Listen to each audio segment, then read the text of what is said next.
Hi, this is Eric Beyer of Old Vine, Texas, a new winery tasting room featuring 100% Texas wines from wineries all over the state. We are located in Mansfield, Texas, inside of Ancora Event Center on Broad Street. We have weekly tastings, charcuterie board to enjoy, live music, and a new wine club. Go visit our website at oldvinetexas.com to sign up for our newsletter and learn more. Or you can find us on Facebook and Instagram at Old Vine, Texas. We'll see you soon.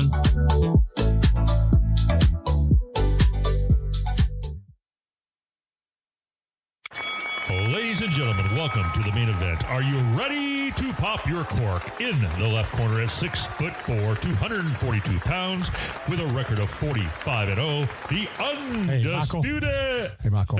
Hey, Will. Hey, how many bottles of wine have you had? Well, Will, it's not the wine. I'm just so excited about the podcast. Yeah, I am too. This is not a boxing match. This is Winey, Texas Vino.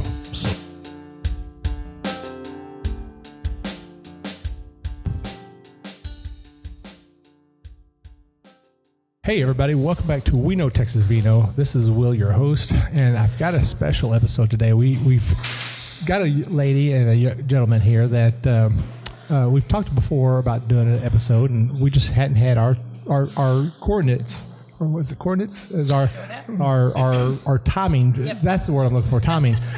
Set up right. So we are out here at OG Cellars, and I've got Cindy and Gary. I don't have my notes pulled up. That's all right. I'm just the trophy husband.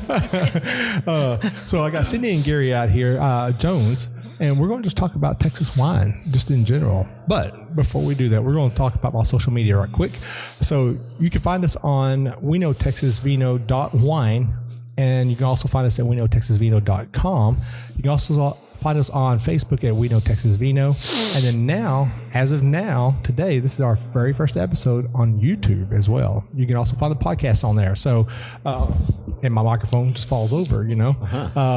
Again, this is all new setup here, so I'm trying to figure all this out. So, and then, of course, you can find our show on Apple or Spotify or any other place that you listen to your podcast at Winey, Texas Vino, and then give us a 5-star rating and give us some feedback. And we are actually live right now at OG Cellars. And what you don't see going on right now is people out in the audience breaking things. And we're going to flip the camera over real quick to them so y'all can see this. Oh, they've already picked it all up. Yeah, you see, they're out there making a mess. Do y'all see that? Wave to the camera, guys. It was all caught on video. So, Cindy and Gary, how y'all doing? Doing Great. fantastic. Thank you for coming on the show. And thank you for having us. So, before we get into the show, what are you drinking, Cindy? Ladies first. The sweet whitest wine they have here at OG Cellars. I don't know the name. It has a taste of tangerine. It's very good. Tangerine. Very That's what it's called. It's tangerine. Is it called tangerine? Yeah. Okay. Well, it tastes like that. Great marketing then. So yeah, that's what it tastes like. That's it. But I don't know how white that is. It's not very white, That's but kinda it's the sweetest they have. So. golden yellow. Yeah, it's a golden yellow color. Yeah. And it's sweet. Yep. One day we're going to get you converted to the dark not at all. side. Never going to happen. I've been trying for all these years. Hey, So Gary, hopeless cause. I've got a Cabernet, and it's a very good one. Yeah, is that 2020? Yes. Oh, yes. Yeah. He's got a good cab. Yeah, he does. And he's got some others that are on the wine club only list that I tried the first time when they did a grand opening, and they were outstanding. Just so happens I have a box of them right over here. Oh, really? It's extremely good. you know, we're really good friends. Oh, yeah, most definitely. That's right. But you're not having my wine. Well, then we're not that good of friends. Oh, mercy. Oh, man. And then, of course, I'm drinking his Zinfandel. I think it's a 2020 Zinfandel as well. And, Yeah. you know, I'm not a big Zinfandel fan, Right. but this is actually really good. And I notice my video is not all that great here. So I'm hoping this will get better as we're going. So, Okay. So folks, this is episode 83 of Winey, Texas Vino. We're broadcasting live out here at OG Cellars. And you know, it's always great to get to have winemakers and wine owners on here. But, you know, sometimes I want to hear from the consumer, because sometimes they see a different perspective of winemaking and drinking and experiences than we get to that are behind the curtains and they don't get to see us. So real quick, Cindy, Gary, how did y'all get into wine?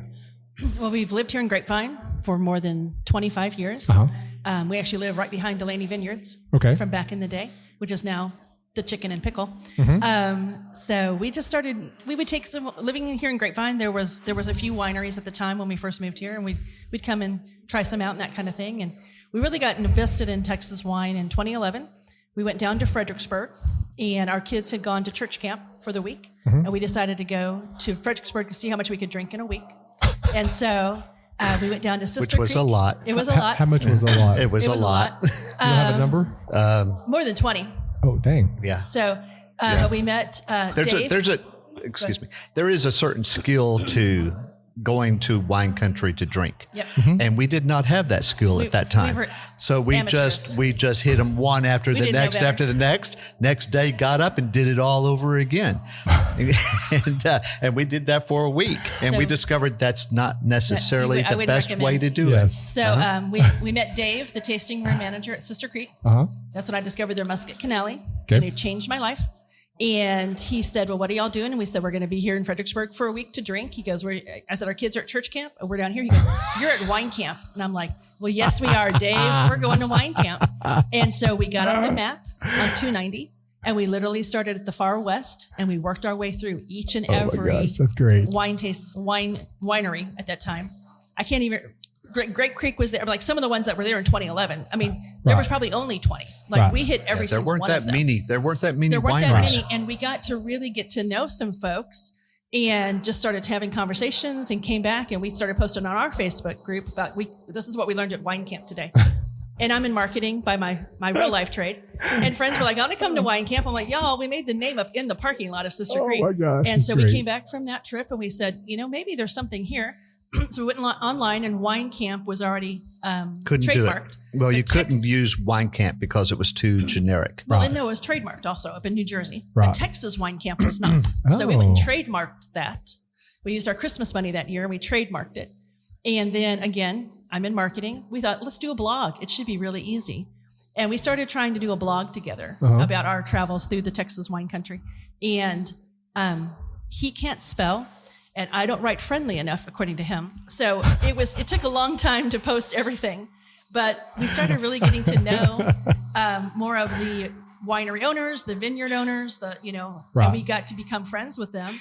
And so through the years, so we had a blog for a while. We just do social media now. We just do Facebook, and we don't do as much. Our kids are now grown and flown. We thought, when they leave the nest, we'll go travel more. Because we'll have so much more We'll have so time. much free Right. time.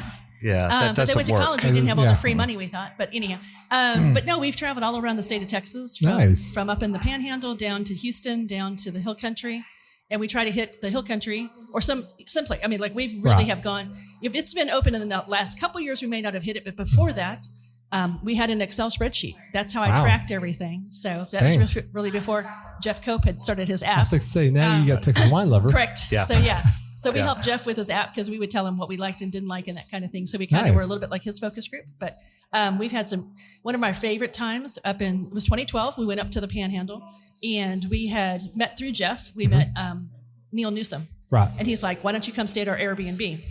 Okay, we'll do that. He goes, and then why don't you come to dinner with us? So we went to the one Mexican restaurant there in that town, and we had a blast with Neil and his wife, Janice. And then that night, he's like, well, come on back. We got some dessert. And we sat under this huge tree in their front yard and talked about Texas wine. Wow. How he'd come from, his family was cotton farmers, and how he just started to grow grapes kind of thing. So, but as again, a marketing person, I love the backstories because, Right. I mean, same here. That's why I did this podcast. Exactly. And that's There's what we so many focused fun on. things. Yep. And that's what we focused on with Texas Wine Camp at the very beginning. There weren't that many wine writers. In Texas was just emerging. Right. And literally back in the day, what would happen is we would travel to a winery. We'd use a map app to get us there, like Google Maps or Right. whatever. And it would literally say, you have arrived. And I'm not joking when I say we would get out of the car and look around. There wouldn't be a structure as far as the eye can see. There's just you and a dirt road, and we've got witnesses to this. It happened over and over. Oh. Most of the time, you were not led to the correct location. Right. I mean, that's how early on this all was. And over time, these wineries and vineyards have got very sophisticated at this. And it's all matured, and it's been fun to watch that journey in the Texas wine industry. Wow. But there was only a handful of us that were writing about Texas wines, and we would focus on the backstories because that's the unique characteristic that drives you to a vineyard. And that was the whole reason behind this podcast. Now, when you talk about y'all went to 20 wineries in a week, Fredericksburg, my last trip to Fredericksburg, I did 14 wineries in 5 days. It's a lot. That's a lot. And I was sober the whole time. Yeah. Well, because you learned how not to do it. No, I was drinking a lot of water. A lot of water. That does help. I mean, I had a case of water in the back seat. Yeah.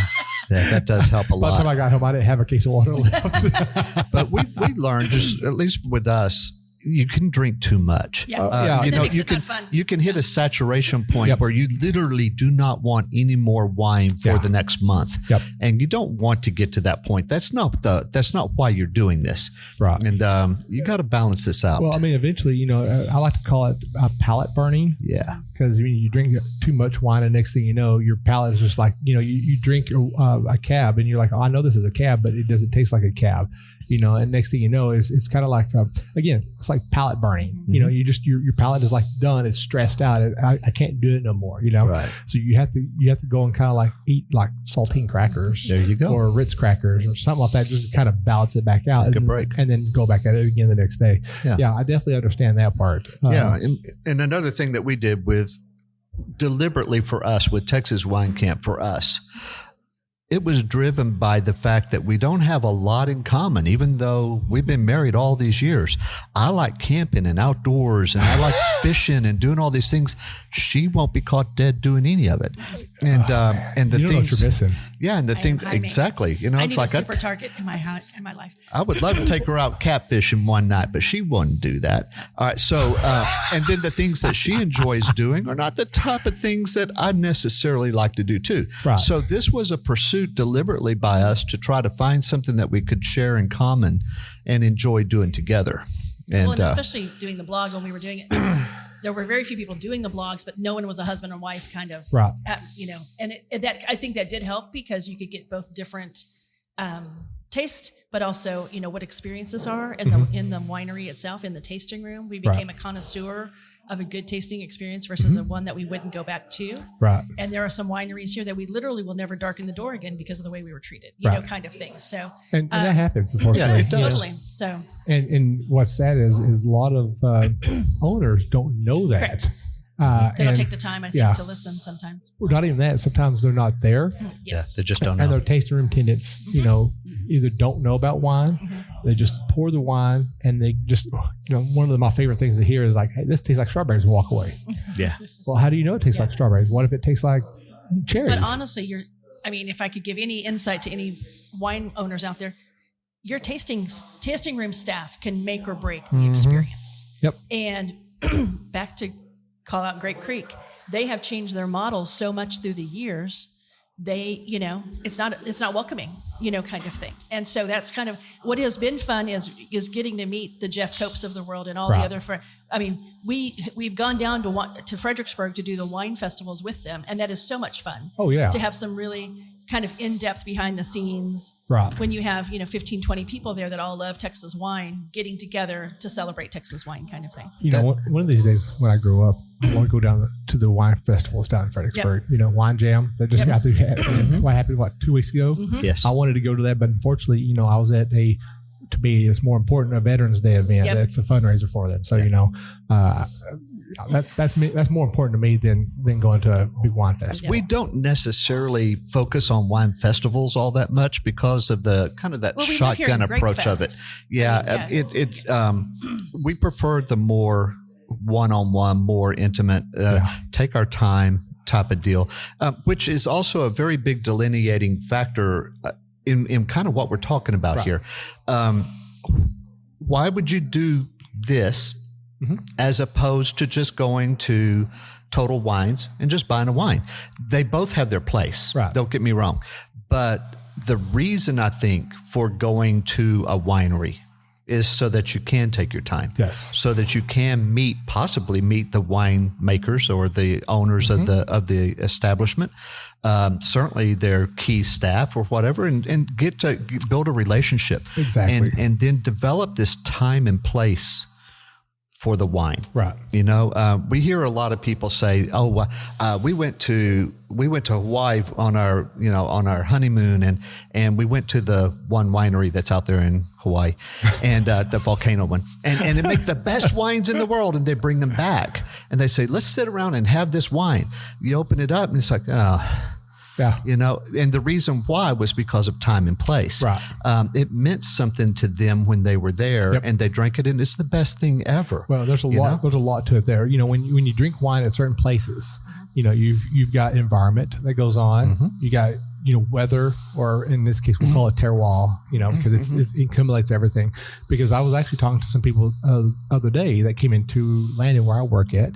They had bought some wine and took it back home to Missouri. And they said when they got there, it just didn't taste the same. Yeah. And I was like, well, because Missouri, your climate there is going to be completely different than here in Texas. Yeah. And so that's going to change. It's going to actually make a difference on your palate.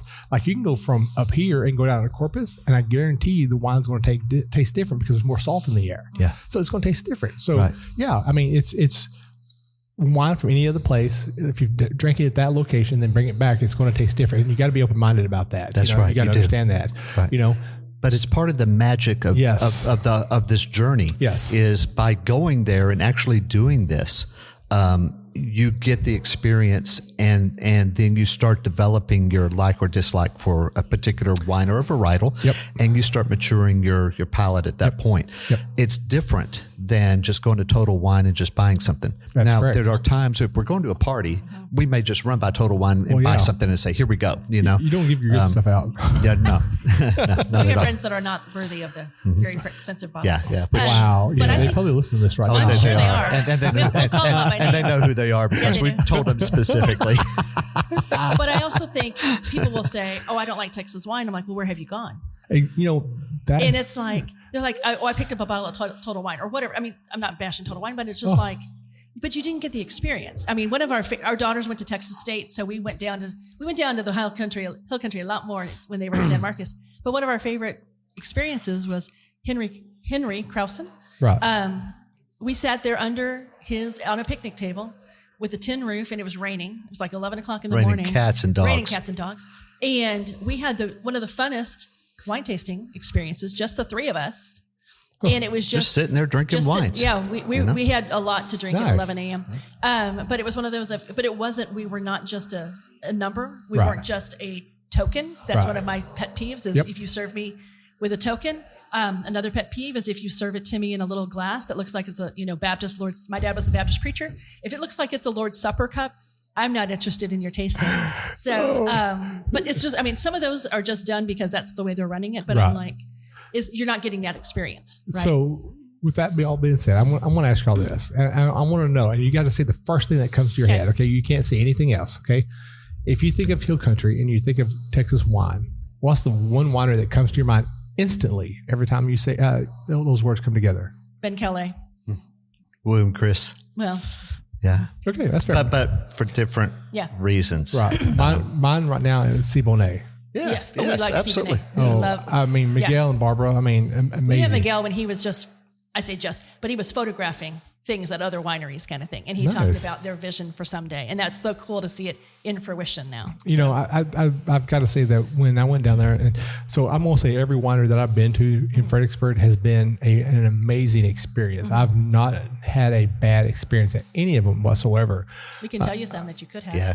Well, we're not going to bash them. We don't bash wineries here. We don't need to do that. You already hit Grape Creek. So but I mean, but I will say that like Elisa Christopher, when they first opened up, we were there in their little bitty old makeshift tasting room they had. We've been there. And great wines. In fact, actually, I love their Malbec, and I wish I had like 17 more bottles of that Malbec. Yeah. Great cigar with that one. And then, of course, she brought me a bottle of their sparkling when they started doing that. And let me tell you something. that's heaven in a bottle. I'm not a big sparkling person to drink by itself, but Michael Barton's at Hilmey's white, sparkling white, which he no longer has, which he's no longer at Hilmey no more. And then Lisa Christopher's sparkling. I think she brought me a Trebbiano or an Albarino when we were at Twiga. And I tried to cradle that like a child. And then somebody within my group, I'm not going to name any names, Mom, opened that bottle. Oh, no. And someone tried to walk off with it. Yeah. Albarino's become one of my favorite white wines. Oh my gosh. Yes. That's my white love language there. Yes, right. Absolutely. So we had an experience one time with some friends who we could call out at Salado Creek. Okay. And we'd had a great tasting, and we decided to split a bottle. We were going to get one bottle and split it. And Gary and I left and went to the restroom, and I had run into somebody that I knew. And so we were gone less than 5 minutes, and we came back, and that bottle was gone. It's gone. I'm like, what was the sharing we were talking about? And we still talk. I mean, that was years ago, but we still hold it over their head. We still hold the Salado Creek issue. It's funny that that happens. My stepdad and I had a bottle of Malbec. They came over one day, and I said, let's go smoke some cigars and drink this Malbec. And I think my live stream just went dead. I think it did. We're going to talk about Jesus here.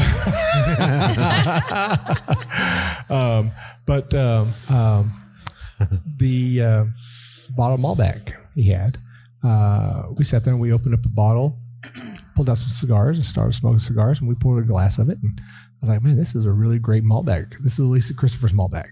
And then we kept drinking it, and I reached over to grab the bottle to get some more, and the bottle was empty. And I looked at my stepdad and I said, hey, what happened to the bottle here? He goes, I don't know. There's a hole in it, I guess. There you go. I said, there's only one hole in that bottle. You can get those defective bottles all the time. That's what I've learned. Well, that night was a very long night. We ended up putting away like 4 bottles that night. Nice. We're not going to talk about that. It's like Fight Club. Yeah. Well, one of the reasons why I mentioned back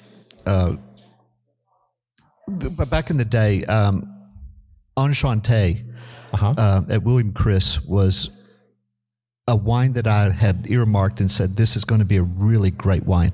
And I had bought a few bottles and put them up, and gosh, we kept it maybe not quite 10 years or so, something like that. And then one day, I accidentally opened one of them, and I don't know what happened, but I wasn't planning on opening it up, and I opened it up. And I went ahead and had a glass, and it was absolutely outstanding. Probably one of the very best Texas wines I've ever had. And then some of my buddies came over, and they were new to Texas wines. They really had zero experience with it. I said, let me have you taste what I think is one of the very best representations of Texas wine you can possibly put in your mouth. And I poured them a glass of it, and they were shocked. They were just in awe, and they hooked them. Wow. And they have been fully invested in Texas wines also now all this time because of that one bottle of wine. All it takes is one bottle to change a life. Yeah. And that's what happened to me. I mean, like literally, I was introduced to Texas wine over at Landon, and I was there every Wednesday at half price bottles. I mean, because good. And next thing you know, here I am, several weeks in, and job offer coming in like, hey, you've been here enough times. How about you work here for us? I'm like, oh, okay, and that's how I got into wine. And at that time, Shirley Wellfong's podcast was the only Texas wine podcast, but she was more about the Texas news. I mean, she did have some wineries on there, but she was more about the Texas news. And then Scott Hall introduced his in October, and he was like wine destinations and stuff like that. I want to know the story about the winemaker. I want to know the backstory. I want to get to know you, and that's why I did this. And when you start doing that, and that's when the journey of life actually starts going. Yeah, because now you get to know everybody on a personal level. And then next thing you know, you've got a big collection of wine, and you made good friends. That's right. And now you get invited to private parties and know private stories. One of the really cool things is that a lot of these vineyards have been in the family. The land has been in the family for generations sometimes. Yep. And the stories that you can get if you just sit down with them and they all start opening up. That was what we focused on. And it's like, oh my gosh, man, some of these stories are out they're crazy. Yep. Dating back to even the Indians. Yep. and indigenous. What do we call them now? Indigenous American. Indigenous, I think so. Yeah. I mean, and it's like these stories are really interesting, and it's because of the longevity of these estates before they even became wineries. Right. And you don't get that if you just go to Total Wine and buy something. Correct. Well, I have a funny Bob Landon story. Uh-oh. We were down in the hill country. Okay. And it was, it might even been that first week actually, because it was during the week. And this gentleman was sitting around the bar from us, and we started talking, and he said, well, where are y'all from? And we're like, oh, DFW. He goes, no, really, where are you from? We're like, oh, we're Grapevine. He goes, oh, I'm in McKinney. I said, oh, there's a winery up there. Friends told me about it. We're supposed to go try it. He goes, well, what's the name? I went, I can't remember.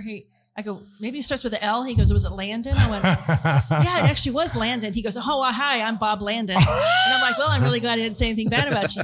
And he invited us to a private tasting, and we went up a few weeks later to McKinney. But I was like, here we are, just random strangers, sitting at a bar, probably on a Wednesday afternoon or whatever it was. But he's like, yes, I'm Bob Landon. We're like, oh, hi, nice to meet you, kind of thing. That's funny. So that's when that's when we first met Bob, kind of thing. So it's been fun through the years of meeting the folks behind the scenes. Right. So. My first time interacting with Bob, I remember I was working at Compel, and he comes walking into the tasting room. Didn't know who he was, and he walks behind the counter, and I look at him.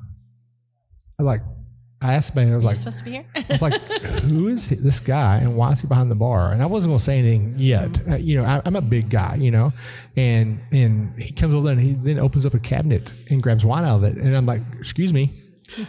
And he's like, yes. And I said, and who are you? And he goes, I'm the owner. I'm like, oh, go ahead. Whatever you need, sir. Whatever you need. That's awesome. But he actually did something I'm again, being very young at wine drinking, I saw him do something I've never seen anybody do before. And he actually poured him a glass of Cab Sauv. And then he opened up a bottle of Viognier and poured just a little bit of Viognier into that. And I just kind of looked at it, and I was like, of all my readings, you don't do that. You don't mix a white and a red together. And I think it was like 2 or 3 more wine clubs later. I literally asked him, I said, why did you do that? And he goes, well, because I wanted a little bit of floral taste into my Cab Sauv. Okay. And I'm like, oh. And then when he did that, I did some more reading and come to find out you can do that to enhance flavors by just doing a little bit of a blend of whatever you like into it. About 5%. Yeah. Just kick it right over the top.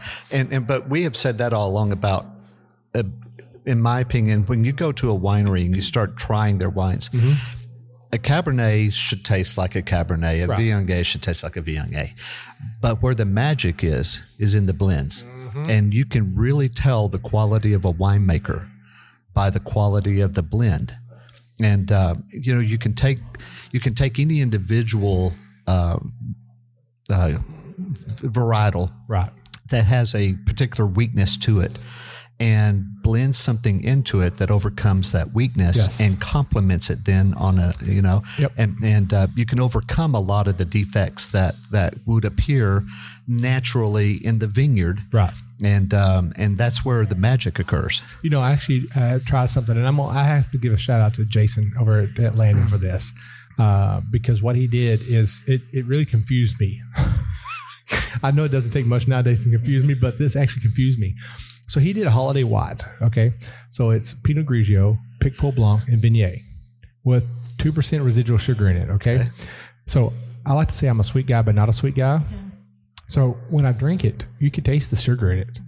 But it was so subtle on it, it makes you want to like it. But because I don't like sweets, it made me hate it all at the exact same time, and I was confused with what I was wanting to do. And then on top of all that, it was like doing honeysuckles. Yeah. I remember growing up as a kid, going out and pulling honeysuckles off the tree and sucking the honey off of those. It was like doing that. But you're sitting there like, okay, so the Picpoul Blanc and the Pinot Grigio have high acidity to it, but then you throw this Viognier on top of it, and then you throw a little bit of sugar right into it just to kind of balance it all out. And again, it goes to the point where, I wanted to hate it, but I wanted to love it at the exact same time. I was very confused what I wanted. Yeah. So I had a conversation with Marnell from Keepersall a long time ago. Marnell's so great. She's great. And she asked me one day, because we were talking about the sweet, and she goes, how do you like your tea? And I said, sweet. She goes, how do you like your coffee? I said, if I drink it, it's sweet. And she goes, how you like your tea and coffee is how you normally like your wine. Those are the way your taste buds are. I will have to disagree with that. You're going to disagree? I 100% disagree with that. I don't disagree with that at all, because I have to have enough sugar in my coffee to make it Worth And it. this is why, in the decades of us drinking wines, I have been we're a mixed marriage. unsuccessful Nope. at getting her to drink a nice, high-quality red wine. So here's why. So if I find a red wine that I like, we actually normally buy it because it is extra special. Nice. Yeah. Well, here's why I disagree with it. Because I like my coffee just enough sweetness to it where I could taste the sugar into it, but not enough where it's like drinking a cup full of sugar, not coffee, So I put enough creamer into it just to sweeten it up, just a smidge. Mm-hmm. But I love dry wines. Okay. I love dry wines. Now, if it's got a little touch of sweetness on the back end of it, like that Christmas wine that we had over there, I'm okay with it, But if it's like 99% snow cone syrup, we ain't touching that. Eyes will start twitching. I'm gonna hit on the ground, going into convulsions and stuff. Need an EpiPen. See, I really think Sister Creek, the Muscat Canale, can pair with everything. Where's Sister Creek at again? Down in Sister Dale. Oh, Sister Dale. Yeah. Okay. And Gary is not happy that that's my choice, but I'm like, it is what it is. I like what I like. But we've had challenges in that area. And let's just run with the sweet because I think I can identify with you in that. There is a point where I check out and I say, I don't want that. I don't enjoy the flavor of it. I do not want that. I don't even like the mouthfeel. Right. And I'll just pull one up. Let's just say like a Madeira. Oh. It's over the top for me. Right. But we were at Paulo. Messina Hoff. Yeah. And Paulo said, well, let's try it a different way. And he gave me a little chocolate chip to have with it, did that. And then I tried it and it totally took care of it. Absolutely, totally took care of the problem. Interesting. And so sometimes these holiday wines, especially like this sweet one that you had, it's beneficial to ask them why they made it. Right. What is this for? Because he might come right out and tell you what it's for. It could have been for desserts at Thanksgiving. Right. And if you're having pecan pie and you have that wine, that's called coma pie. You take care of it. That's right. Yeah, well, there you go. But, I think because Pinot Grigio and Picpoul Blanc are high in acidity, I think to combat, he wanted the flavor of those grapes, but he didn't want the acid in those grapes. So to combat that, he added a little bit of sugar to it to combat that acidity onto it. And I think that's why he did it. Yeah, balance it out. But again, it was like confusing. It's like I wanted to hate it, but I wanted to love it all at the exact same time. Yeah. So blending grapes and blending wine is always fun to do. I've done a couple of blending classes or events down in Fredericksburg. And then I know that OG Cellars does one also for their members. That's some of the reasons why I signed up for his membership. Plus, James also grabbed my credit card and ran from me too. So, but I mean, other than that, but I mean, even myself, I've done some blends at the house. Now, my blend is more of a filled blend than a traditional blend. You take 2 grapes after they've been fermentation and mix them. It's always interesting to sit there and it's like, okay, I'm going to take, this grape and I'm going to take this grape and I'm going to take this grape and we're going to mix it together and we're going to figure something out with that. And it's, I laugh because you always say, well, I need 1% of this. Well, why did you feel like you needed 1% of that? Did that 1% really make that big change? Well, yeah, it did, or, you go over here and you say, well, I'm going to say this. I love Jason to death, man. That man is a great winemaker. Bob's 19th anniversary. It's 8 different varietals. Yeah. 8. Yeah. Okay. And I think Zinfandel is like 2% in there. And I'm like, what made you decide that 2% of Zinfandel was going to make or break the way that thing tastes? It's always interesting to hit somebody's mind up and say, well, why did you do this? Right. There was a winery down in the hill country, and I'd have to actually go back and look. But it was almost like called The Family or something, whatever the one. I don't know if you remember the name of it. But it was like whatever they had left over for the grapes, they just kind of all threw it in together, and that was some of their best. But they couldn't replicate it every year because they didn't have the same leftover grapes. Right. So it was kind of a little bit of a crapshoot. But I don't remember what it was. I don't remember. Yeah. Those are the fun ones. They are totally fun. It's like, okay, well, I've got 10 pounds of this, and I've got 15 pounds of this, and it's not enough to make a full tank. Let's just go ahead and add them all together. What was the one at? We had one time. We'll get to Kippersall. There was one. Yeah, we got a good one for Kippersall. But one of the local wineries here in Grapevine did something similar to that, where they had a Tempranillo that wasn't especially great, and they were the first to tell you. But they mixed 5% Merlot into it and totally fixed it because the Merlot brought a fruitiness to it that helped to bring it back to make it more vivid. Interesting. And totally fixed they salvaged something that maybe was on the line. And but yeah, at Keepersall, we had one time that the very best Tempranillo I ever had. The best Tempranillo I have ever had was from Keepersall. Oh yeah, and it just so happened to be Mr. DeWitt hated it. Really? He hated this particular one, 2013. Okay. And it was so bad that he said he didn't want to make it anymore because of this one bad year of winemaking. And I loved it. I thought it was the very, very best Tempranillo I've ever had. And so I brought it home, let my buddies try it. They all loved it. We ended up going back and buying the remainder of the cases that man had. Wow. Because we liked that one so much. And we have not had another Tempranillo since then that we think touches that one. Interesting. And don't you love that when you find one and you're just like, I wish I could do that. And then when you're sitting there looking at your wine cabinet and you're like, man, I got 6 bottles. Okay, I can open one. Yeah. And then later on, you got, I got 5 bottles left. Okay, that's fine. And then all of a sudden you got 4. And then next thing you know, you got 1 left. And you're like, I don't want to open this because I will never get this again. It will be over. And that's the end of that. And then I'll just have to go out and just jump off the ledge. That's right.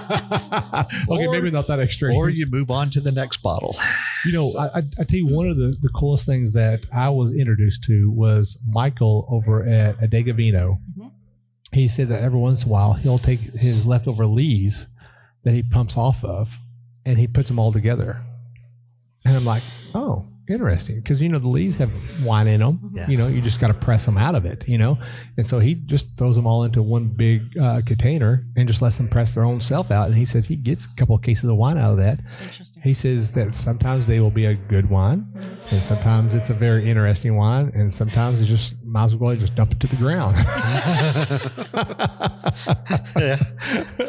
So blending wine is always a fun. It's also a challenge because what is okay with my palate may not be okay with your palate. Yep. Right.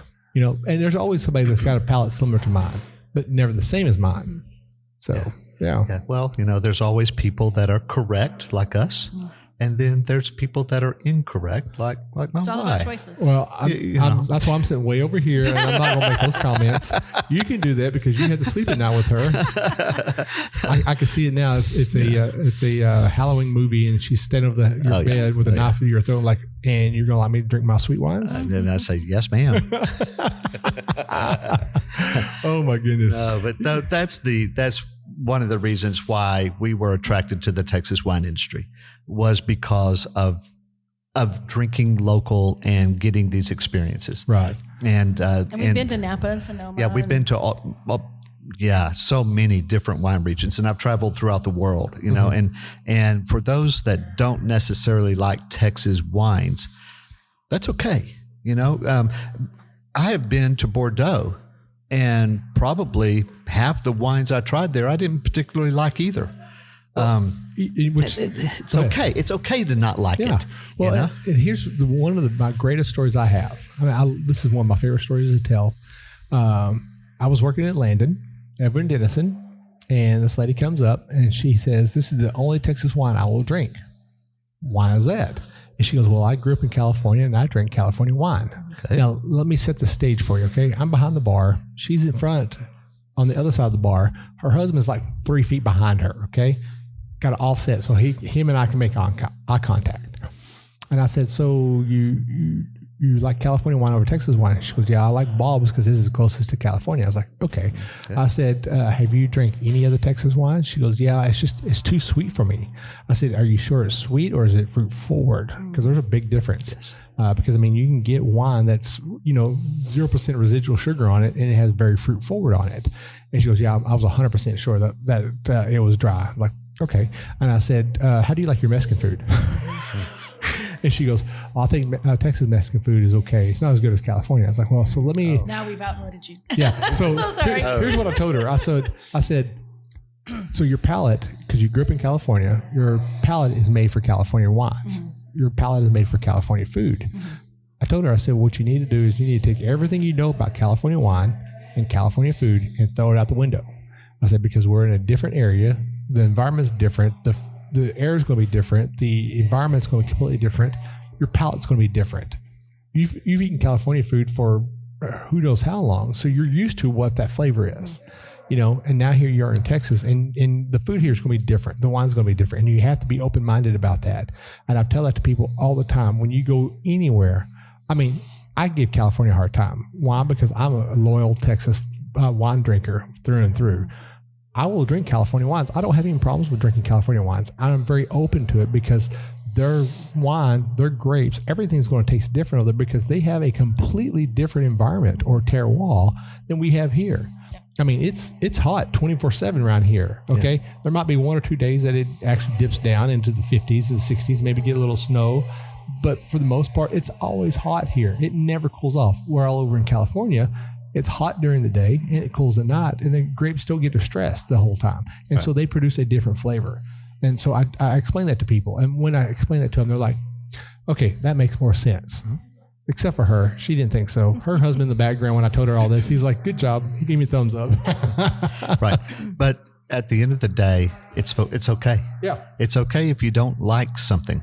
But I encourage folks to continue to try things because you never know when you're going to find that one magical wine. And Texas got a lot of great magical wines. A lot of them. Yes. When there's you have Lubbock where, what is it, 90% of the grapes, I don't know if it's still 90, are grown. Something like that, yeah. And then you have wineries down in the hill country around like Meridian and that kind of stuff. Mm-hmm. And they literally are growing grapes out of rocks. Mm-hmm. And that is it's so intriguing to me. And then you go out to the, far, far west. And then you go down to Galveston, where Hack is kind of stuff. Like there's such a difference in the terrain itself of Texas that you can't just say, you can't lump them all together. Right. It's such a different kind of thing. Who was it? Wines of Dotson, Cervantes over there, Brady, Alphonse Dotson's. Yes. He's like right in the middle of a whole bunch of granite mountains. Mm-hmm. Yes, he is. And how he found that one little plot, it's amazed by me, but he wanted that spot. And he actually has some great wines that comes out of that. Are you okay over there? Yep. You look lost. Nope. I just got a little bit. got a little bit tangled up. Got a little tangled up. Okay.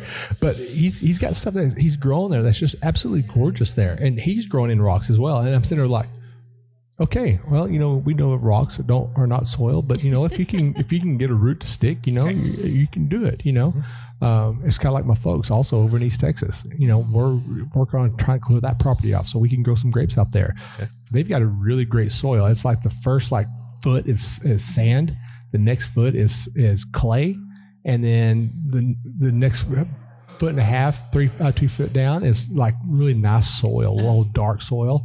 And we did a perk test, and the water drained out there within 8 hours, so it's perfect. Okay. And then, of course, they've got 3 different water tables there as well. Okay. So they've got a well that pulls from all 3 of them, and so they've got some good water, good soil there. There's these things called trees and bushes that we have to get out of the way. Right. Absolutely, yeah. We have my family has a farm ranch operation in East Texas. A lot of people don't know that East Texas was one time the wine producing capital of America, and then Prohibition hit, and so the landowners decided it was we couldn't do it at that point, so they pulled out all the vineyards and they brought in cattle instead. Interesting. And so ever since that time, cattle has ruled. I didn't know that either. Yeah, and so but it has its own problems with pests and disease and things like that. Was it Pierce disease? Pierce disease is a real problem in there, and that's why Black Spanish and Blanc de Bois grows really good over there. Right, absolutely. But that wasn't the only thing. It's just that nowadays you can't really find that many because of the cattle industry being such a dominant, prevailing thing. Yep. But it wasn't always that way. Right. It's like here in Grapevine. Back in the day, we were the cantaloupe producing capital of the world. Not anymore. But we also used to be things change. Over around Gorman, Texas, was also the peanut capital. Mm-hmm. Right, absolutely. And I don't even think they do peanuts over there anymore. No, not at all. Yeah, and I grew up kind of in the Granbury area, and they always had peanuts there. Mm-hmm. Not anymore. Nope. Things change. Yeah, and it's okay. Yeah. Times change, economy changes, everything changes. And You got to figure out where you want to go next, and that is sad because, one of the things that I'm reading right now that's a big topic in the wine industry right now is a lot of places are pulling their vines up because the market in the market, is it really what I want to call it? Market? Yeah, market. It's so saturated in wine that people are losing money now from it. And I know over in California, they're pulling up 100-year-old vines. And I'm like, okay, I'm thinking to myself, okay, let's see, you pull up a 2-year-old vine versus a 100-year-old vine. I want to keep the 100-year-old vine because the 100-year-old vine has characteristics. Great. It's seen all the fires. It's seen droughts. It has seen all kinds of famines go across. And it has character. It has unique characters that you will never find in a 2-year-old vine.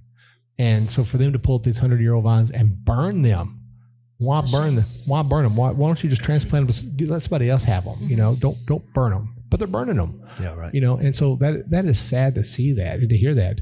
And I've been hearing that here in the Texas wine industry as well. That because the market is so saturated, people are actually losing money now because there's so many places out here having wines, right. Which it's sad. It really is. But it's a commodity item, and farmers make those decisions all the time about the crop that they want to produce. And it's just a sign of the times, and it goes around, and so even if we're saturated now, there will come a point where it won't be, right? And it'll come back around again, right? And if you're planting plants that 3 years later are going to be producing, there's very little risk associated with making these decisions to pull something up, because you can always come back and do it again. Yep. Well, and I think we had a conversation with Les Cockrell from Brushy Creek years ago, and his children didn't want to take that over. Yep.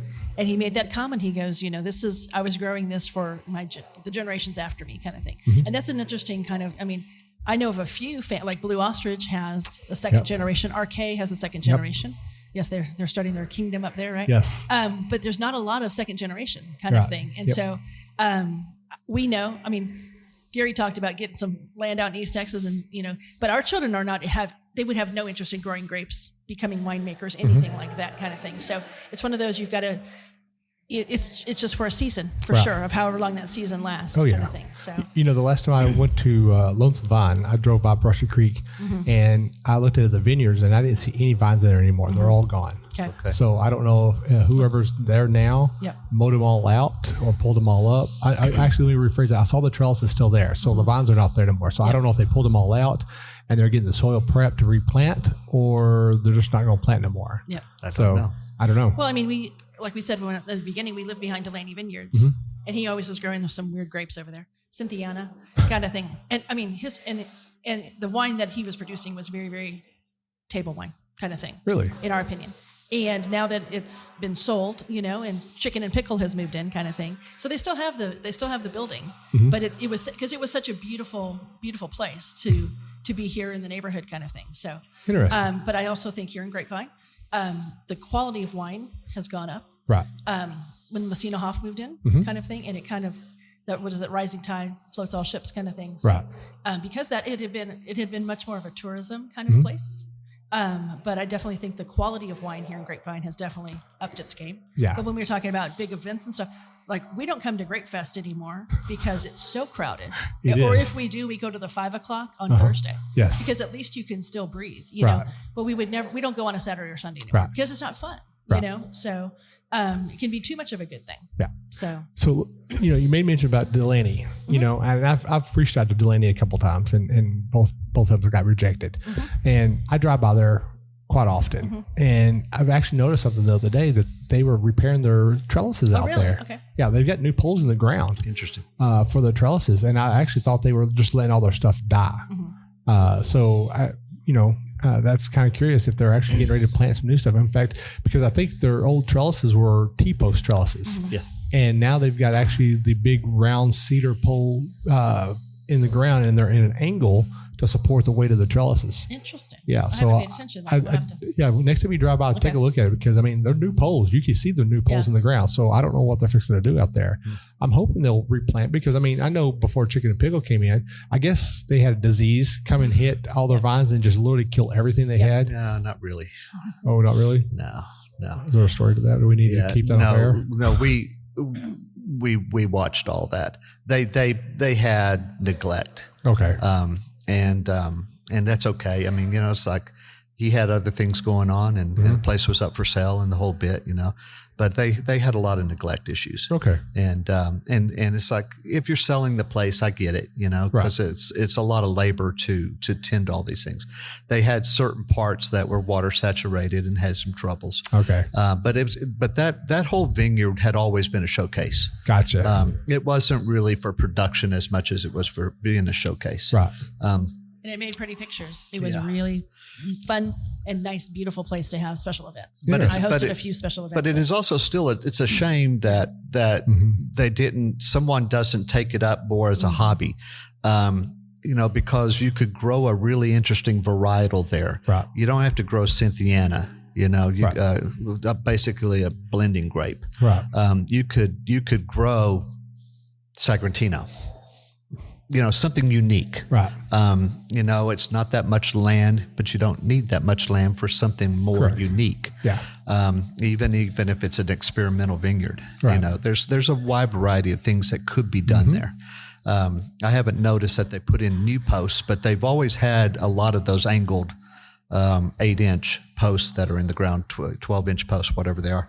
They've always angled those in, and it was seemed like a pretty smart way to doing things because they lasted a long time. But at the end of the day, it would be nice to see them do something else with the vines, if they can possibly save it all, because that's basically that entire facility is a special events facility. Right. That has, that happens to grow grapes as the theme. Yeah. And it's like, it's okay because it's a business decision. Right. The only time I've been at Delaney, are you ready for this? Is when they were shut down for COVID. And what was it? Fletcher's corn dogs. Yes. I remember when they came over. They were sitting over there, and I waited in a line for like 2 hours to get corn dogs. And man, let me tell you something. I spent some money on some corn dogs. Well, make it worth your while. You might as well. Exactly. I made it worth my while. How funny. I think I walked away with like 8 or 9, maybe 10 corn dogs. And that'd be 3 years supply for me. I'm just going to tell you right now, corn dogs, Fletcher's corn dogs, the next day are not that good. They don't heat up well? No. I even try to deep fry them. No. Get them hot, that's a shame. Get some mustard on it, and eat it right then and there, So that's we'll go to other topics now. So, you made a really interesting topic there, talk about blending grapes. And two grapes are actually coming out, immersing themselves. The traditional or blending grapes that actually becoming a really great single varietal is Roussanne and Marsanne. Yes. I don't know who decided one day, woke up, was like, you know what? I'm going to take these Marsannes that I've got, and I'm going to take these Roussannes, and I'm going to make a single varietal out of it, and it's going to be amazing. Whoever decided to do that is pure genius, because Roussanne, in my opinion, is a really, really good single varietal blending grape. What y'all's thought on that? I have no thoughts. I would enjoy trying it and seeing. I don't know that. I want to say that we've had it, but it didn't. I know you've had Roussanne, but it did not. Yeah, it didn't ring. Marsanne, yeah. Yeah. I've had one Marsanne, and it was didn't pique my interest if I remember correctly. Marsanne single varietal was a. How can you say this? It's like going to a Mexican restaurant, and you sit down, and you can't mess up chips and salsa. Right. Yeah, you can. But you get there, and you eat the chips and the salsa, and you're like, yeah, if this is what the rest of the food's going to be like, that's. Yeah. In California, you can screw that up. Just saying. But I mean, but Roussanne, on the other hand, though, it's amazing. It's absolutely gorgeous. And I know Bingham has done it on a single varietal, and Landon has done it on a single varietal. Okay. But it's actually really amazing. I would always thought Roussanne would have been really more on the acidic side, and it really isn't. It's more of kind of, I hate to say it, but it's almost kind of like a Pinot Grigio a little bit. Okay. The color of it is really great, almost like a Pinot Grigio. Okay. The acidity level on it is not really high. In fact, every time I drink a Roussanne, it gives me a limestone taste, or it makes me think of limestone. Don't know why, but every time I drink a Roussan, it always does that. But the acidity level on a Roussan is not really that high. Just enough to let you know, hey, I'm here, but just enough to say, hey, this is still a great porch drinker. Right. We have got to a point where a lot of our trips now are focused on something like that, where we say, okay, we're going to go to 5 different wineries, and we want the focus to be Roussan, right? Like that. One of our recent trips we went on, I wanted unique, complex red wines that are not your common varietals. Right. I want something unique. And so we put it out there for everybody, in the wine community. Get back with me. Who is making something different? Right. And let's focus on that. And I mentioned it before, but I'll just say it again. Like, for instance, Messina Hoff Sagrantino is not a wine you're going to find in a lot of places. If you've never tried it, make a trip deliberately to try that one thing. Yes. And that's the joy about living here in Texas, is we can go try these different things because Texas is so diverse. You can find someone that's making something. So this is Sandy Road. We love Sandy Road. This is at Sandy Roads, and I want this one so bad. I can't even enunciate it whatsoever. But he's they are the only winery in the United States growing this varietal. Oh, really? All right. Okay. All right. Now that's a good example. Perito Picudo? Yes. Picudo? Something like that. Perito Picudo. That's a good example of what we're talking about here. I would go out of my way to try that one wine. I'll post it up here to our listeners here on YouTube here. But I mean, I've never found it. I did some research and found out that they're the only winery in Texas or in the United States growing that varietal. And here's how I came across it. I was doing the Lone Star wine tasting competition. And when I looked at it, they had it lined up with other Pinot Grigios. And I'm like, this ain't a Pinot Grigio. I can look at it and tell that's not a Pinot Grigio. Or sorry, not Pinot Grigio, a Pinot Noir. And I knew it wasn't. And I sat there and looked at it, but it was grouped with it because there was no other place to put it. No other class for it. Yeah. And so you're looking at it, and the color of it was a little bit darker than a Pinot Noir, but the body and everything was like a Pinot Noir. So you look at it and you're like, okay, so what is this? And when you drank it, it was a whole different world that opened up right there. You know how when you drink a new wine for the first time, or somebody else's different style that they put on it, and you drink it and you're like, oh, this is different. This is amazing. And then you're like, okay, what is it now? And that's what I had to do. I had to write down the number to it. And then when they pulled the curtain back and let us look at it, I was like, oh, okay, Merry Christmas. And so I actually did a little bit of research and found out where it was at, and it came from Sandy Roads. And I need to get my way down there and get a bottle before there's not a bottle. Yep. Sandy Road is a fun place to go visit because of how they've got us set up, and it's family land and all. Their backstory is very fun. Well, I wanted to go to them because I was right down the road from them at Portree. Okay. And what's her name? Merchant. She has a really great Fiano. Okay. And it's funny because when she poured it for us, I said, so what varietals were in this? She goes, Fiano. And I had that confused look. I was like, I've never heard of Fiano before. Is it Viognier? No. It's actually called that. Okay. Yeah, it's Fiano. Okay. It's just like piano, but with it's an F. With an F, yeah. Okay. It's a single varietal. And interesting. It was really, I think you would like that. Okay. It's dry. Okay. But it's got such a great taste to it that I think you actually like that. I'm gonna convert you. Okay. Well, maybe. You're making Fiano. it my. Okay, I'll remember that. You're making it my personal mission now. I thought I had that wine. Do you? I've had it. Oh my gosh. Alrighty. Yep. Yeah, that Sandy Road wine. Okay. You have that at your house? Yeah. You have a bottle at your house? No. What happened with? He got drunk. No. What happened with this was one of our friends, Colin Lane, is a wine club member at Sandy Road, and he brought some home. He said, "You got to try this wine," and he brought it home, and we sat down one evening and we shared a bottle of that wine. It was outstanding wine. It's freaking good, ain't it? Yes, yeah, it's really, like really good. I can't wait for next year, and then the next year after that, I really want to get a bottle of that so I have it, so that way I can do an elevated tasting over the years. Because I mean, oh my gosh, that was so freaking good. And so obviously now I got somebody to back me up and tell me that. Yes, that was outstanding wine, and that is the fun. Yes. Of this is it almost becomes a mission at that point. There was another wine that Sandy Rowe made, and I want to say it was a GSM rosé. Oh, that was unbelievably good. And I'm looking it up, so if we can continue talking, I might find it. But it was. So what you're talking about unusual wines. So West Cave, they have a rosé Cab Franc. Now, when this was introduced to me, and I'm going to give a quick shout out to one of my sponsors at Old Vine, Texas, down in Mansfield. Hey, Eric. We haven't been there yet. You need to make a road trip to Mansfield. He is a Texas wine bar, so he has a whole bunch of different wineries inside there. Okay. And he actually has that rosé Cab Franc on tap. So that get a little bit of carbonation, not a lot, just a little bit into it. It gives it that crispness. And so when he first poured me a little bit of glass, like a 1 ounce pour of that, the first thing that I smelled out of it was like opening a smoker up. You know, when you're out there smoking meat and you open that up and you get that big smoke smell, that's what it smelled like to me. And I was like, oh, I like this. I like this taste. I like this smell. You know, I'm sitting there enjoying it.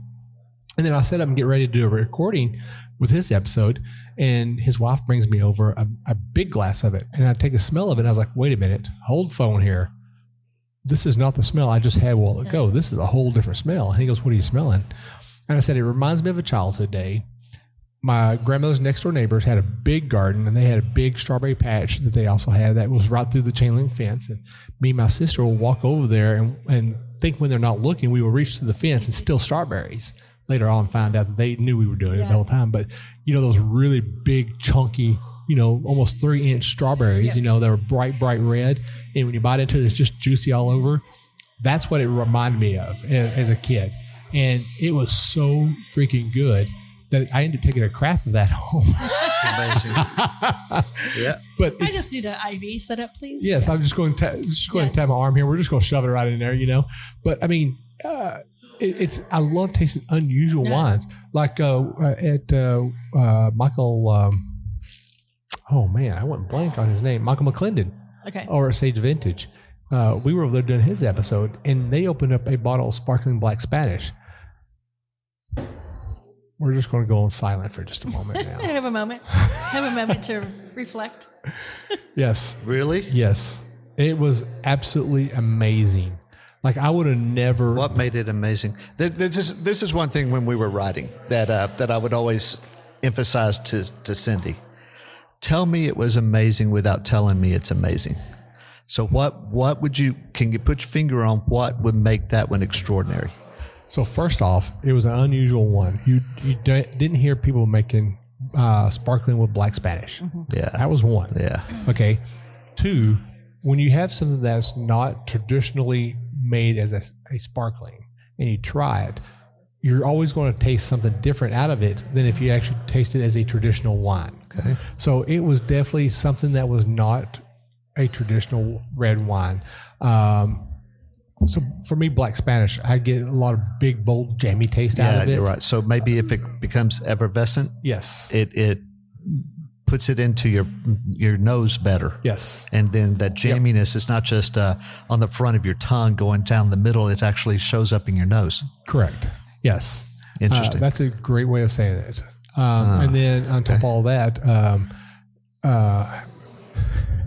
there was so much pressure on that bottle of wine when he corked it. It was a big old fountain that popped right out. I mean, that right there. Oh, man. That'd be too much. Oh, but, you know, but it was very light and crisp, and where typically a black Spanish is very bold and very jammy. Right. And this was very light and it was very crisp.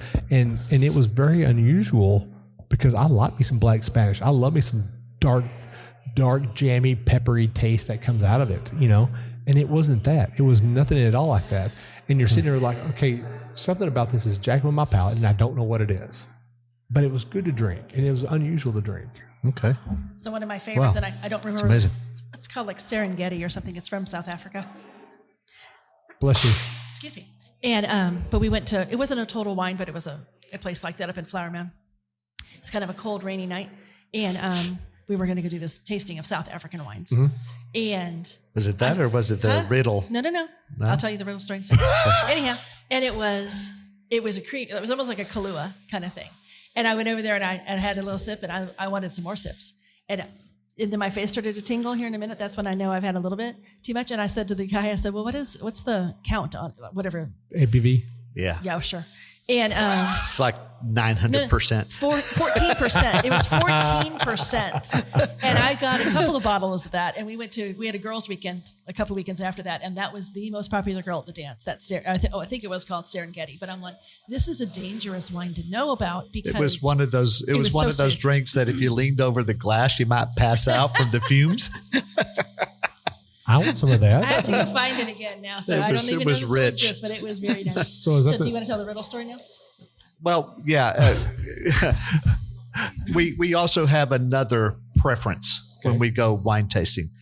It is we prefer to try the wine in a glass that is most likely the type of glass we would be drinking it at the house. Yes. I think it does make a difference.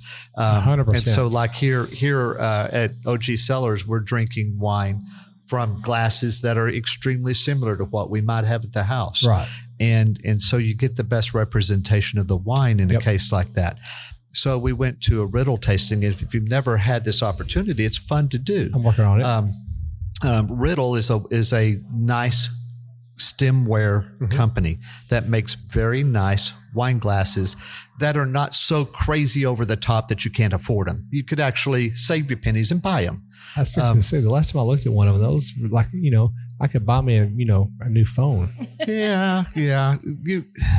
I'm going to say Go no. to the tasting, you get free glasses. Yeah, right. Of course, yes. You could buy a set of these wine glasses for a reasonable price, maybe $100, $150, something like that. They're not cheap, but they're not. Priced them lately. Well, they perhaps have gone up. I don't know. You get on the black market, maybe. Okay. Bottom line is, we went to one of their tastings, and a Malbec tasting where they had a glass specific to Malbec, and we're going to get to try this new release of this new glass stemware. And they were talking about the shape of the glass making a difference. Like, why do you drink Pinot Noir out of a larger fish bowl, big bowl, as opposed to champagne out of, say, a fluke or something like that? Port out of a little port glass. Yeah. So it's like, why is it this way? And so they had us do a wine tasting where they had like 5 or 6 different varieties of stemware sitting out there shaped in different ways. And then they poured water from a plastic bottle like you would just see just regular bottled water. They poured water into every single one of them. And we got to try the water from each one of those pieces of stemware. And the water tasted different in every single one of them. Well, yeah. It was amazing. It's same water. Yeah. Just tastes different because of the way that the bowl of the glass or the rim of the glass is designed to funnel this liquid through your mouth makes a difference. Right. They explained the reason why the nozzle on a water bottle is so small is because it forces the water directly down the center of your mouth and straight down. It's less satisfying. Right. So you will be more likely to drink the entire bottle. Little sciences behind it. Right. And so when we go out, we like to target vineyards or wineries that are going to serve the wine in a glass that is substantial to what we would be doing at home. Right. And you get your best representation from it, as opposed to a Dixie cup. Right. It's a Lord's Supper cup. Yeah, you don't drink out of a red Solo cup out of wine. But interestingly enough, I've traveled extensively, pretty much all over the world. And in Italy, you're very, very likely to drink your wine out of a mason jar.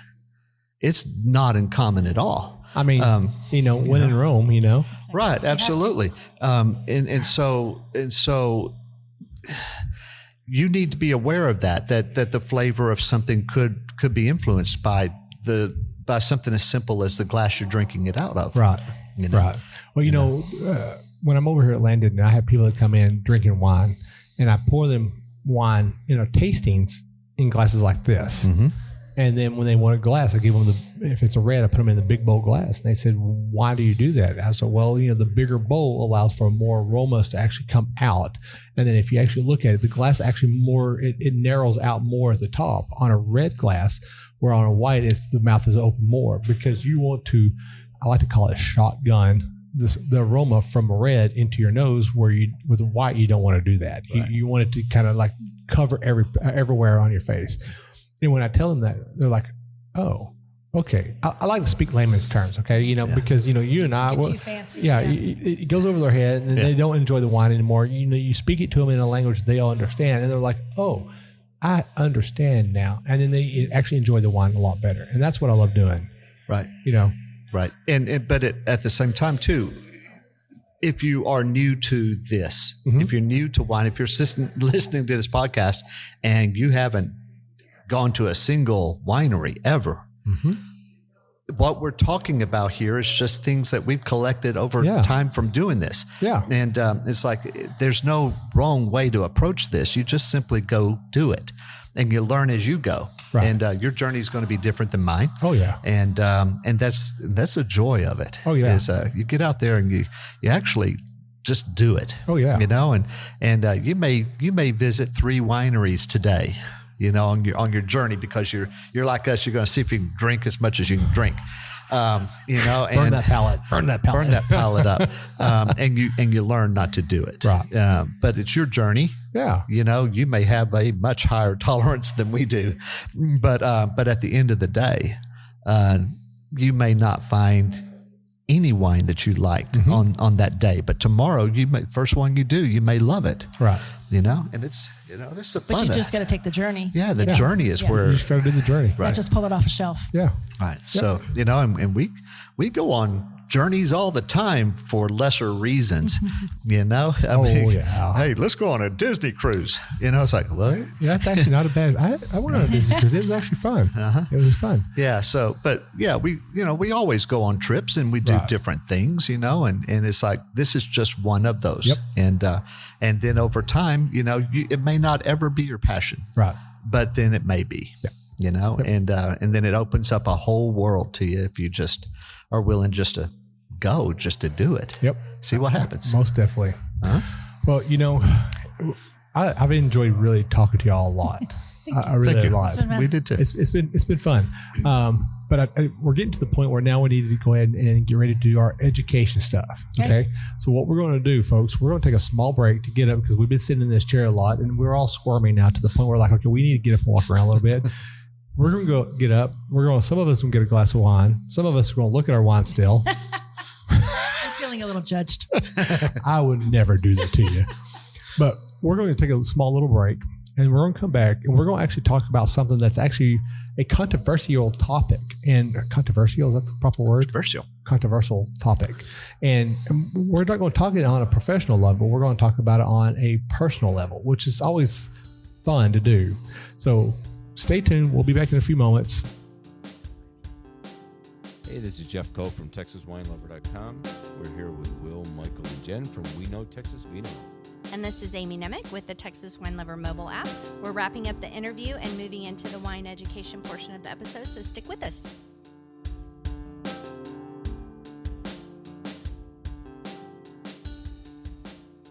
Well, welcome back, everybody. So this is We Know Texas Vino. We just came back from our little break here. It's time to do a little bit of education. And we haven't really done a lot of education lately because we've had some really interesting people on our show. And with Gary and Cindy here, I wanted to bring up a really nice controversial topic here. And that is that sodium dioxide, or sulfur is what they call it on these in wines. Now, the topic about it is that they always talk about how sulfur, people get headaches and have outbreaks from having the sulfur in wine. Well, what's crazy is that the sulfur, or the SO2 in wines, is only like, in worst case scenarios, like 30 ppm, which is particles per million. Okay. But when they go into the grocery store and they go get their salad, the salad is like that bag salad that you like to buy and you love to make for your family at the evening time, that you put a piece of chicken in, all that right there, you're looking at 120 to 175 ppm for SO2. And people don't really realize that a lot. I know I brought this up to y'all when we were talking before the show started about it. What are y'all thoughts on that? I'm wondering, does the absorption rate matter? So, like, for instance, if you eat a fibrous product that's high with sulfur, as opposed to, as a contrast to wine that doesn't have the fiber content, let's say, and you drink one and you eat one, I wonder if the absorption rate matters. I don't have a problem with the sulfur from the standpoint of making me have headaches. Right. So I have a hard time relating to the people that do have that sensitivity, but obviously it's out there because you hear it all the time. Oh, yeah. All the time. And it could be as simple as they just don't drink water or whatever. Right. But a lot of times I don't drink water. You don't see any water sitting around here in front of me right now. We've been drinking wine. She's got it. There's a bottle of water out there. But I haven't touched it though. You see what I mean? Yes. But it could be as simple as the amount of water that you drink during the day has fortified you and made you better and not able to have the headaches. Right. And like you said, when you drink wine, you also drink water too. Right. I do sometimes I don't. Right. But headaches have never been an issue for me. Right. And I think perhaps it's just because I'm not as sensitive to it as other people could be. And I think you're right on that, because a lot of people can be sensitive to it. They may have an allergen to it, and that's fine, because, everybody has some sort of allergen to something out there, whether it's just the oxygen or the sun or whatever, but, they have all these little neat gadgets that said, oh, we'll remove the SO2, the sulfur from this wine here, and it'll taste so much better. Well, in some cases, when you remove the sulfur from the wine, it actually makes the wine taste horrible.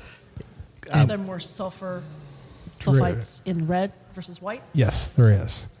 Yeah, and that's I've tried some of them, and I'm like, okay, this does not taste the way it did previously, so why would you want to remove that? Well, I can enjoy it better. Well, okay, great that you can enjoy it better, but you lose the taste of actually what that wine was supposed to taste like. Right. How does it remove it? It's crazy. It's like a decant kind of thing? It's like a little wand. It's got a little basket on both ends of it. It looks like a little tiny basketball. That's what every time I see it, it looks like a little basketball. And they take it in the wine, they stir it in the wine, or when they pour it through that, and then it actually pulls the sulfurs out of it. And I'm like, okay. But there's a company out there, and I can't remember the name of it, but they claim they have a machine that removes the sulfur from the wine but does not change the composition of the wine, which means it leaves it the way it's supposed to taste. I've reached out to them multiple times to see if I can get one of the products to try it and see and see if I can compare it, and I've yet to get anything back from them. I know you got reach out to their PR department instead of their. I've literally reached out to everybody from that company, and I haven't got anything back from them. Interesting. Yeah. If you have a problem with you're lactose intolerant, or if you have a problem with glutens, you just simply avoid that food. Right. But unfortunately, that's in everything we eat nowadays. Yeah. It's used for preservatives. Right, but I don't know that it is a systemic problem with all red wine, that this would cause you trouble on all of them. If it is, it's a problem. But I know from what I've read, and for aging purposes, because you age more reds than you do white. Mm-hmm. You usually try to do between 25 and 30 ppm on your reds, because of the fact that you want to age them, be able to age them longer than just 2 or 3 years. So I know it's going to be a little bit higher than that in whites. And I know y'all actually said y'all age y'all's whites also. Mm-hmm. So I don't even know what those ppm is. I know that for me, I would actually want to keep that lower, because a lot of times a lot of the whites get drank really quick. But I mean, as you were saying, about being lactose intolerant and stuff. Just going to tell you that being lactose intolerant sucks. Okay, that's coming from me personally because I am now. Right. And I do avoid milk and ice cream. I miss drinking milk and ice cream. I love milk and ice cream, but there's too much sugar in that. And that's what being lactose intolerant is because of the sugar that was in it. But we was talking about the SO2.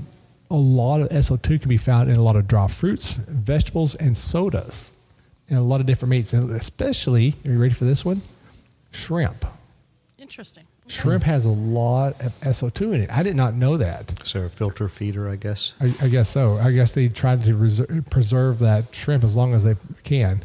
I'm sorry, but if my seafood smells very fishy, I ain't touching it. No, not at all. Not going to touch it at all. So, but there's a famous line in a movie that says a man needs to know his limitations, and I don't know, to some degree, I think you could live your whole life happily without drinking red wine, or lactose, or any of the other things that bother you.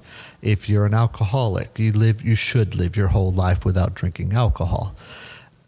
In the absence of a solution, that to me is your fallback. Right. Is you just simply know your limitation. Right. You say, I can't do this because every time I do it, it blows my brain up. Yep. And I have a similar type of problem with frozen margaritas. It doesn't happen with anything else, but the first 2 swallows of frozen margarita causes me to have a horrible migraine, all in the same spot, right above my right eye. Let me tell you what that is. What is that? It's called brain freeze. It is. But it's not because of too cold. Right. Because I can control that. Right. It happens because I just simply drink the drink. Right. And it's like debilitating to me.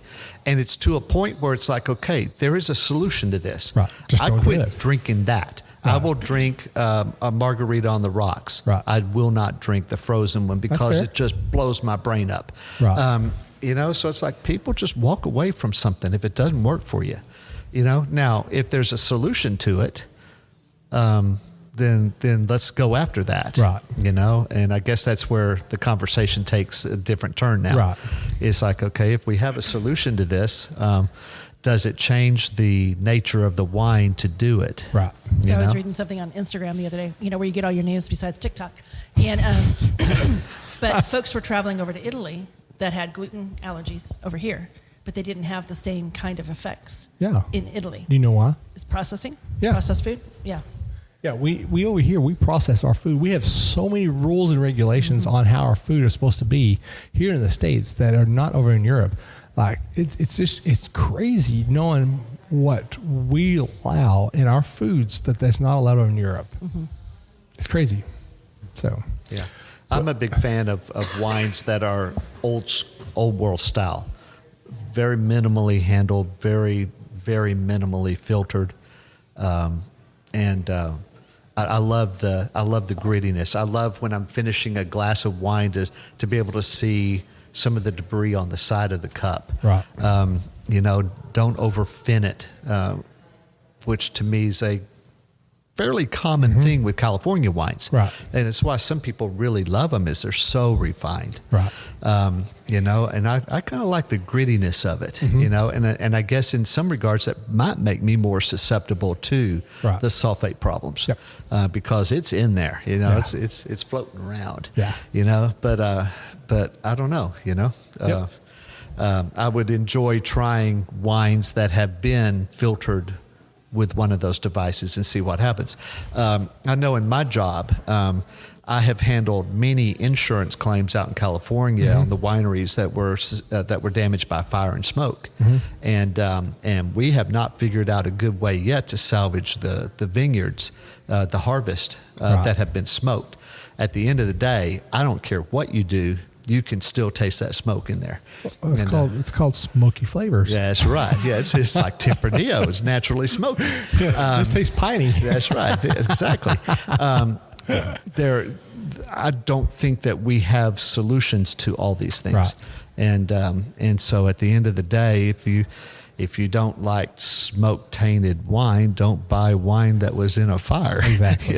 Exactly. I mean, that's kind of where I'm at with it. And I guess if you have a severe problem with headaches afterwards, maybe drink white wine. Yeah. Just make a little switch. Yeah. I agree with you on that. Perhaps try different reds to see if there's a combination that's out there that could work for you. There are some reds that have a lower SO2 on them. Yeah, right. Yeah. And be more deliberate with your decision. Yeah. It depends on the processing. Yeah. Right. Processing. So, for instance, can you name one? Because I don't know any. No, I don't. I mean, but if we could find one, then let's say, okay, then a fun road trip is let's go try some wines in different wineries that make that wine. And we need to reach out to those winemakers and say, hey, what's your SO2 of your Tempranillo or your Cab Sauv or XYZ, and then at that point we'll know from there. So a little more deliberateness. Yeah. Because it's not put on the bottles. It unfortunately. Is that not something they have to nope. put on the label? It's nothing you have to put on the labels. Yeah. So, well, folks, I really enjoyed y'all being on this show here. We'll definitely have to do this again soon, very soon. Sure. It was a great conversation that we had here. So, real quick, I just want to hit my quick sponsors. So, as y'all know, Texas Wine Lover, we talked about them quite a bit here. Jeff got a lot of publicity out of it. But, Texas Wine Lover app is such a great little companion. I push it every day that people come into the Landon Winery. I push it to them and I show them and I say, hey, look, if you want to find some wine, this is an app to find it here in Texas. Absolutely. You can go any parts of Texas, you can find a winery somewhere. And then you can filter out what you're really looking for, especially if you get into more of the dense areas. And so they really like that. And then, of course, my friend Eric over there at Old Vine, Texas, over in Mansfield, right now, I think he said he has 15 or 16 different wineries that he has wines for there at his wine bar. Texas wine? All Texas wines. Okay. He refuses to do anything else. Okay. And thank God. And he actually wants to get bigger so he can have more Texas wines in there. So go out and check Old Vine, Texas there in Mansfield. He's got some great selections. And go check out that Rosé Cap Franc. That's a beautiful little wine. Okay. Now, as we're getting ready to wrap this up, this is probably one of my favorite parts of the show, and this is the wine quotes. Are you ready for wine quotes? We try to do a wine quote at the end of each episode. So the first one here is, ask not what wine has done for you, but rather what you're willing to do for wine. Well, there you go. Travel to the far countries, yes. Yes. And then the last one is, a bottle of wine begs to be shared. I've never met a miserable wine lover. Amen. So this is Will with We Know Texas Vino. Cheers.